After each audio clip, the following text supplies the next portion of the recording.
అమ్మా ఈ శారీ స్పెషల్ చెయ్యవా? ఓకే, రంజాన్ స్టార్ట్ అయింది కదండి. ఇది మా ఫస్ట్ శారీ అండి. నేను సింపుల్ గా ఆమ్లెట్ చేశానండి. ఫస్ట్ నేను 3 ఎగ్ తీసుకున్నా, దానిని మనం ఒక బౌల్ లో వేసుకుందామండి.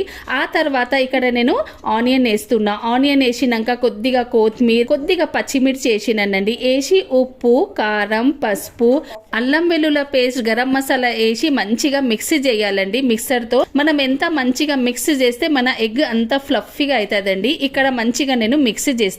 తర్వాత నేను తవ్వ పెట్టుకున్నా. తవ్వలో కొద్దిగా ఎగ్ వేసి మంచిగా నేను ఫ్రై చేసినానండి. ఆమ్లెట్ పరాటా సూపర్ కాంబినేషన్ అండి. మనం సైరీ కోసం హల్కా ఫుల్కా తినాలంటే మంచిగా ఇట్లా చేసి తినొచ్చండి. ఇట్లా హల్కా ఫుల్కా తింటే మనము ఫాస్ట్ ఉంటాం కదా, అస్సలు మనకు ఆకలి వేయదండి. సింపుల్ గా ఇట్లా మనము తినాలి. ఇక్కడ చూడండి, మన ఫస్ట్ సైరీ రెడీ అండి. మీరు కూడా ఒక్కసారి ట్రై చేయండి. మీరు సైరీలో ఏం తిన్నారు కమెంట్ చేసి చెప్పండి. Okay, by.